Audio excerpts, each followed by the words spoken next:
Welcome everyone to lesson 2 of how to learn to play the keyboard. In this lesson, you will learn some basic things about the grand staff. Alright then, let's get started.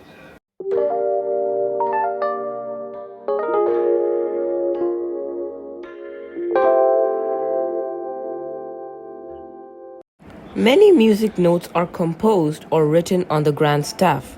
If you add a higher note to the staff, it makes a higher noise.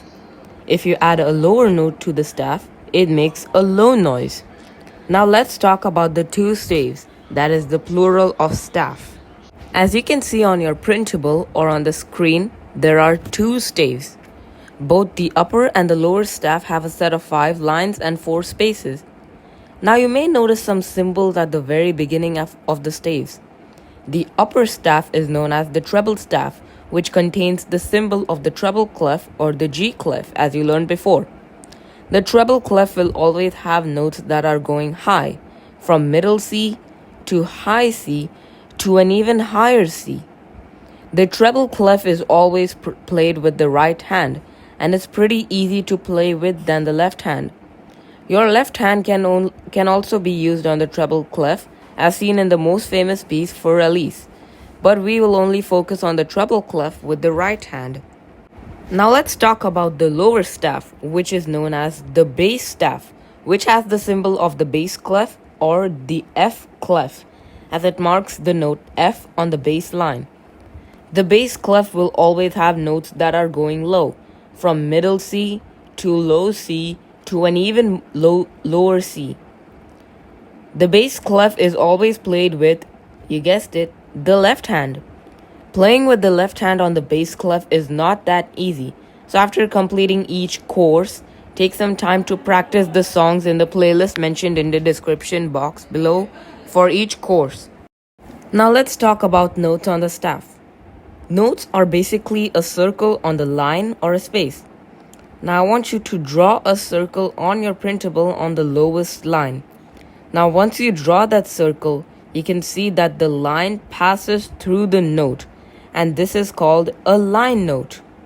Now I want you to draw another circle on your printable, but this time draw it on the first space that you can see.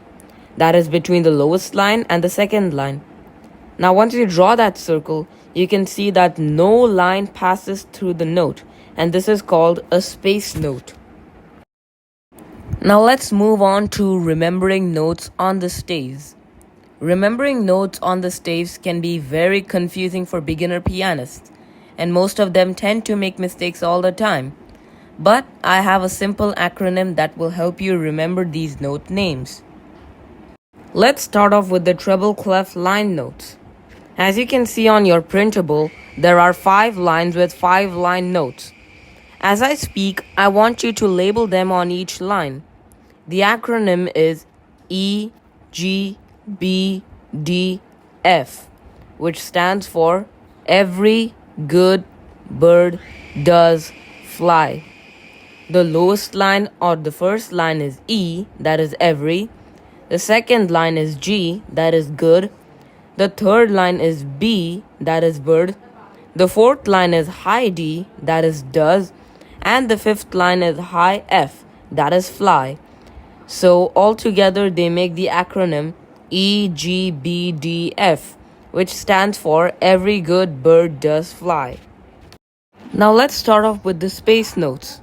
As you can see on your printable, there are 4 spaces with 4 space notes. As I speak, I want you to label them on each space. The acronym is FACE, which stands for Father Always Comes Early. The lowest space or the first space is F, that is father. The second space is A, that is always. The third space is high C, that is come. And the fourth space is high E, that is early. So all together they make the acronym FACE, which stands for Father Always Comes Early. Once you know the treble clef notes, we can start off with the bass clef line notes. As you can see on your printable, there are 5 lines indicating 5 line notes. Now as I speak, I want you to label them on each line. The acronym is G, B, D, FA, which stands for Great Big Dogs Fight Animals. The lowest line or the first line is lower G, that is great. The second line is lower B, that is big. The third line is low D, that is dogs. The fourth line is low F, that is fight. And the fifth line is low A, that is animals. So altogether they make the acronym GBDFA, which stands for Great Big Dogs Fight Animals. Finally, let's move on to the bass clef space notes. As you can see on your printable, there are 4 spaces indicating 4 space notes. As I speak, I want you to label them on each space. The acronym is ACEG, which stands for All Cars Eat Gas. The lowest space or the first space is lower A, that is all. The second space is low C, that is cars. The third space is low E, that is eat. And finally, the fourth space is low G, that is gas. So all together they make the acronym ACEG, which stands for All Cars Eat Gas.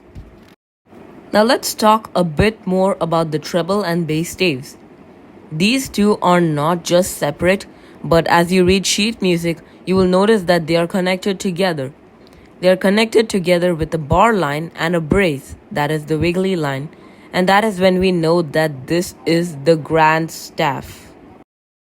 And that is basically everything you need to know about the grand staff, the treble and bass clef, and also the notes.